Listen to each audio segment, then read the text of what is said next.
Bismillahirrohmanirrohim. Assalamualaikum warahmatullahi wabarakatuh. Perkenalkan, nama saya Muhammad Paujan dari Fakultas Ekonomi Program Studi Manajemen kelas R1 Manajemen. Pada kesempatan kali ini, saya akan mereview jurnal tentang ciri-ciri kewirausahaan dari Al-Quran dan Al-Hadis. Kewirausahaan merupakan bagian dari ekonomi dan bisnis Islam. Kewirausahaan adalah mengajar peluang di luar sumber daya yang dikendalikan. Nabi Muhammad SAW dan para sahabatnya adalah contohnya. Ada banyak muslim yang menjadi pengusaha sukses di dunia dan Islam selalu mengajak umat Islam untuk menjadi pengusaha yang inovatif dan aktif. Islam dengan hangat mengajak seluruh umat Islam untuk berwirausaha dalam kehidupannya dengan memberi aturan-aturan yang harus dipatuhi oleh umat Islam yang bersumber dari Al-Quran dan Al-Hadis. Islam adalah suatu agama yang mencoba mendorong manusia untuk memulai jalan bumi lebih dari sekedar mencari peluang menjadi pengusaha. Islam mendorong manusia untuk tetap selalu mencari karunia Allah. Islam menempatkan bisnis dan kewirausahaan sebagai tempat yang tinggi. Perkins menganalisis peran Islam dalam proses penciptaan kekayaan dan menegaskan kesimpulan bahwa Islam adalah penghalang dan penghambat ekonomi bagi kemakmuran dan pemenuhan ambisi, potensi, dan kesejahteraan manusia. Namun, klaim bahwa Islam memiliki kecenderungan untuk menghalangi pembangunan ditentang secara konseptual bahkan oleh intelektual Barat.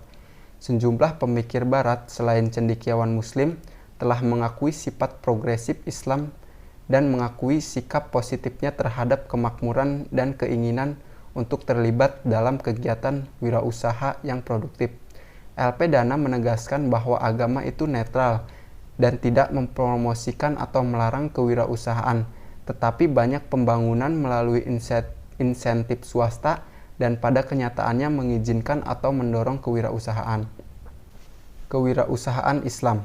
Rasa persaudaraan menciptakan ikatan dan rasa persatuan di mana semua bekerja sama sebagai sebuah tim. Kerja kooperatif dan kolaboratif dalam tim dan antar tim di era Nabi Muhammad dan para sahabatnya menciptakan pendorong yang kuat untuk perubahan masyarakat yang inovatif. Kolaborasi diperlukan bagi pengusaha untuk mendapatkan solusi inovatif yang melampaui tradisional dan di mana individu adalah kendaraan utama untuk transformasi dan inovasi tersebut. Wirausahawan Muslim melakukan kegiatan wirausaha tidak semata-mata untuk mencari keuntungan, tetapi terutama untuk memenuhi fardu kifayah.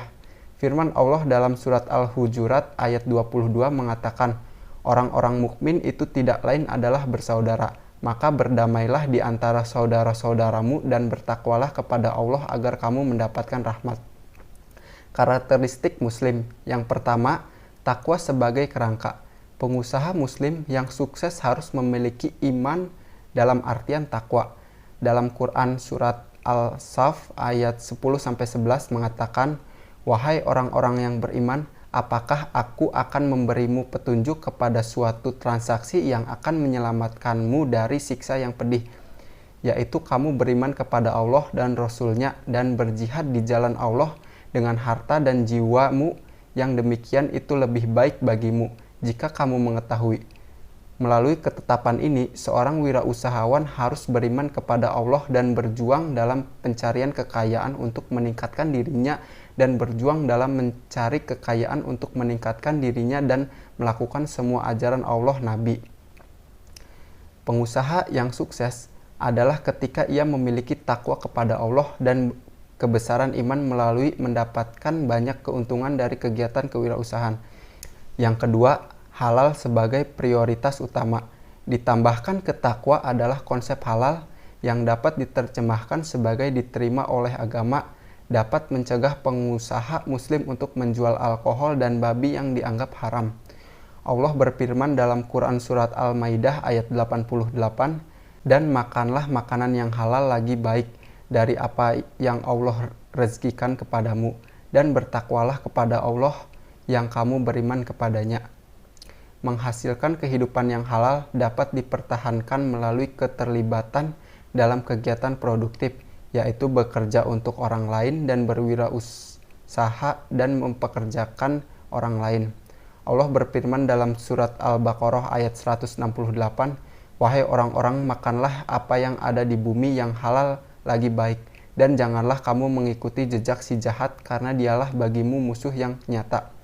Meskipun Islam menganjurkan bekerja untuk orang lain dengan gaji tetap, Islam mendorong dan merangsang umat Islam untuk memulai kewirausahaan sebagai pilihan yang lebih dikuasai untuk mendapatkan penghasilan halal.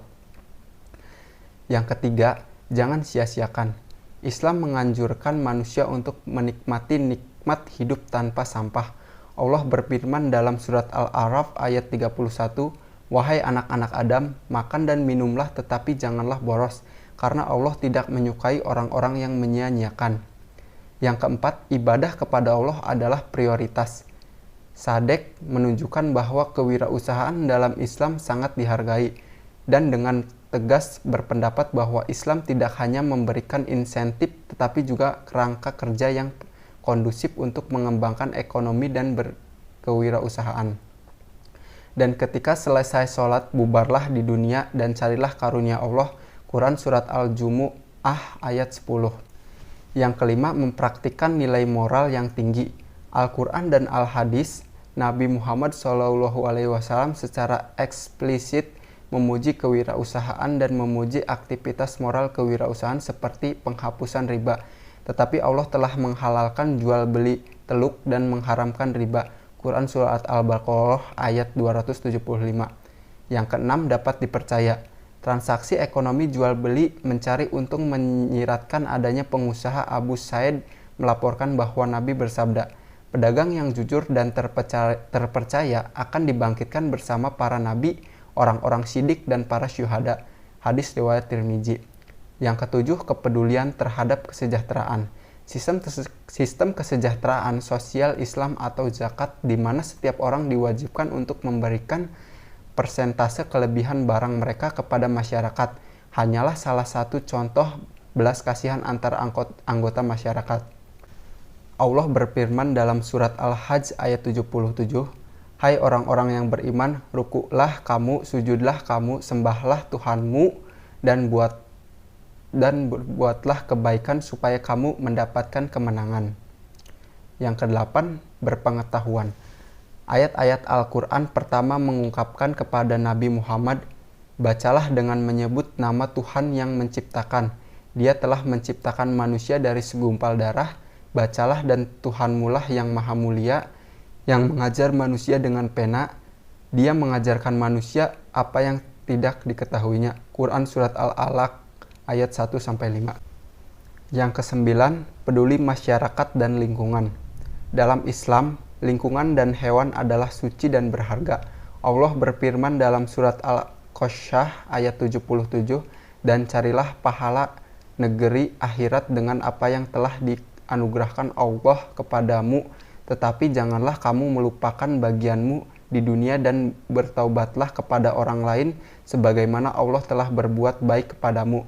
Dan janganlah kamu berbuat kerusakan di bumi, sesungguhnya Allah tidak menyukai orang-orang yang berbuat kerusakan." Mungkin itu saja review jurnal yang bisa saya sampaikan. Kurang lebihnya mohon maaf. Wassalamualaikum warahmatullahi wabarakatuh.